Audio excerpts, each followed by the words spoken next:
Throughout the centuries, Sufi masters have spoken of a profound concept, Al-Insan Al-Kamil, the perfect or complete human. This isn't merely a moral ideal, but a cosmological reality at the heart of creation itself. Rather than providing modern interpretations, this exploration draws directly from the original sources, from Ibn Arabi's metaphysical insights to Al-Jili's systematic exposition, from Nasafi's clear definitions to Rumi's poetic illuminations.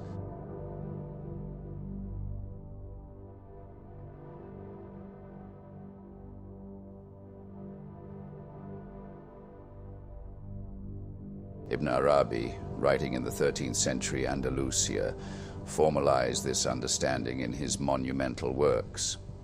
In Fusus al-Hikam, he writes, "The reality wanted to see the essences of his most beautiful names," or, to put it another way, to see his own essence in a comprehensive object encompassing the entire matter.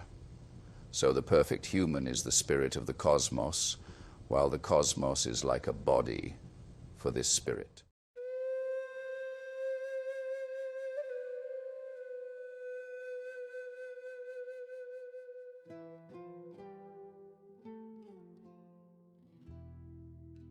For Ibn Arabi, the perfect human is simultaneously the purpose of creation, its perfection, and the very mirror in which the divine contemplates its own attributes.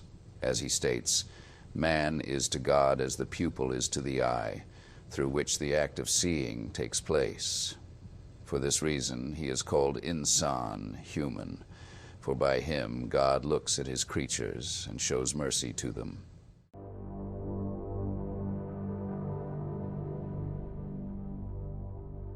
This understanding builds upon the Hadith Qudsi, where Allah states, "My heavens and my earth cannot contain me, but the heart of my believing servant contains me." The heart of the perfect human becomes the very site of divine self-disclosure. Abdul Karim al-Jili, writing a century after Ibn Arabi, elaborates in his dedicated text, Al-Insan Al-Kamil, "The perfect human is the pole around which the spheres of existence revolve from first to last. He is the copy of God, for God made Adam in his form. The perfect human is distinguished from others by the fact that God made him a copy of his essence, attributes, and names." Al-Jili further explains that while all humans possess this potential, it remains in most as an unrealized possibility. Most people are in the station of animality rather than true humanity. The perfect human has completed all stations and states, gathered all divine and universal realities, and balanced all opposites within himself.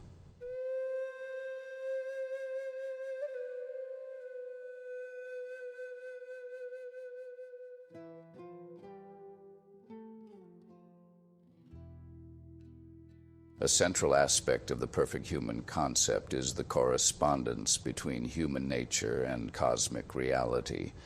As Aziz Nasafi writes in his Kitab Al-Insan Al-Kamil, "Know that the wise have said, the human being is a small universe, and the universe is a great human being. Whatever exists in the universe has its counterpart in the human, and whatever exists in the human has its counterpart in the universe."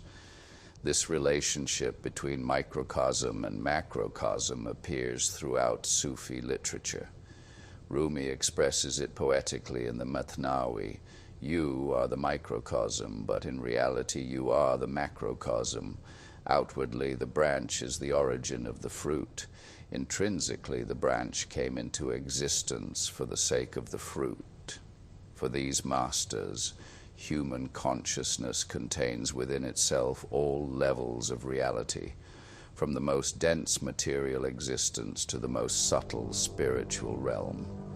The Sufi path involves awakening to these correspondences. As Najm al-Din Razi explains, "The human form is the meeting place of all divine truths. In each human body are found mineral, vegetable, and animal natures. along with angelic, spiritual, and divine potentialities.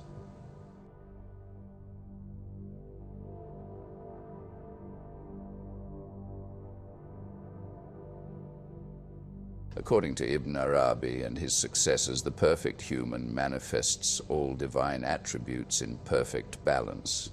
As Al-Kashani, the commentator on Ibn Arabi's works, explains, the perfect human is one in whom all divine names are manifested in their proper places and measures, without one dominating another inappropriately. In most people, certain names predominate while others remain hidden.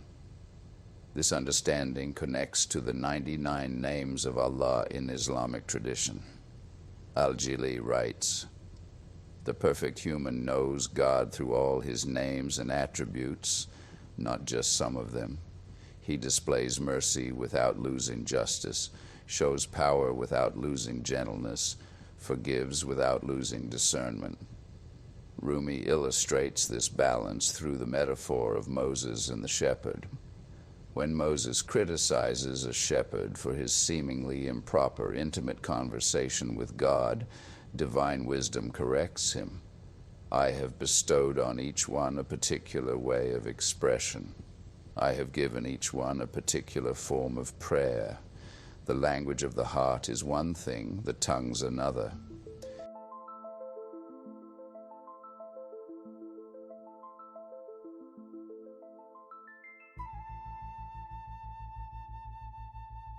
Al-Jili writes, each prophet manifested specific divine attributes to a perfect degree.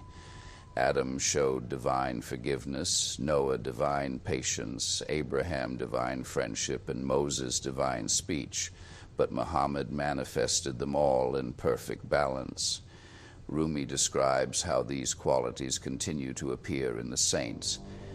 The saints are the counterparts of the prophets of old. Their light is from the same lamp, though they are not prophets themselves. The sun's light falls upon a wall.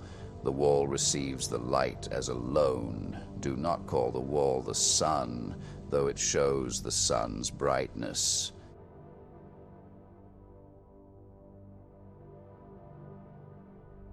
For Sufi masters, the perfect human is not just a theological concept, but a practical goal. As Aziz Nasafi explains, there are three journeys: from creation to truth, in truth, with truth, and from truth back to creation with truth. One who has completed these three journeys is the perfect human. This process involves the polishing of the heart to reflect divine attributes. Al-Ghazali writes in The Niche of Lights, the heart is like a mirror.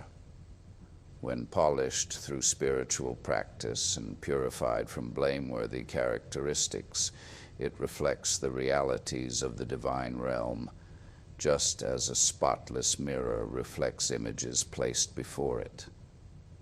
Ibn Arabi describes the progressive realization of this potential. First, the servant journeys to his Lord through spiritual stations, then in his Lord through divine attributes, then from his Lord back to creation as the perfect human who knows things as they truly are. This path involves what Sufis call takhalluq bi akhlaq Allah, adorning oneself with the attributes of God. As one hadith states, cultivate within yourselves the attributes of God.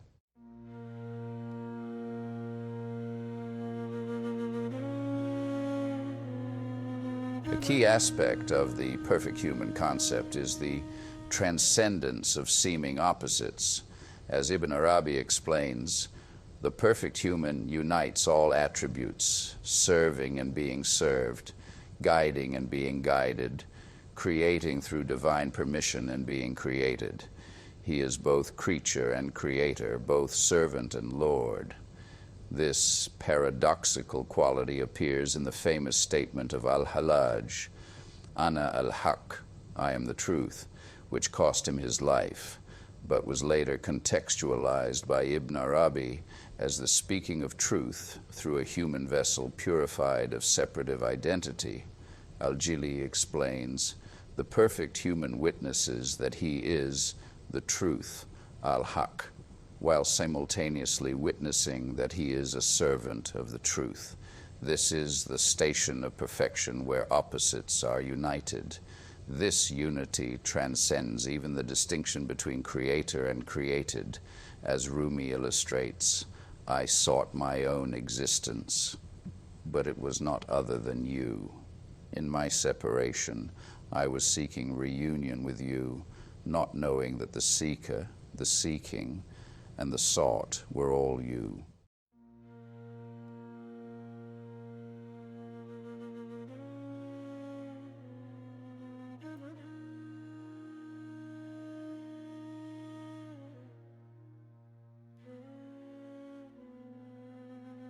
These teachings from centuries past speak to the perennial human search for completeness and integration. The perfect human concept offers a vision of human potential beyond fragmentation, beyond the separation of sacred and profane, intellect and spirit, individual and cosmic. As Ibn Arabi reminds us in his final counsel, the matter is entirely simple, but it became complex due to our lack of understanding.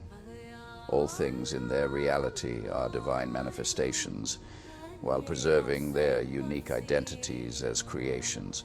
One who knows this knows the secret of existence. This tradition continues today in Sufi orders across the world, where the teachings of these masters are studied not merely as historical artifacts, but as living guidance toward realizing the fullness of human potential, the complete integration of all dimensions of being that has been called Al-Insan Al-Kamil, the perfect human.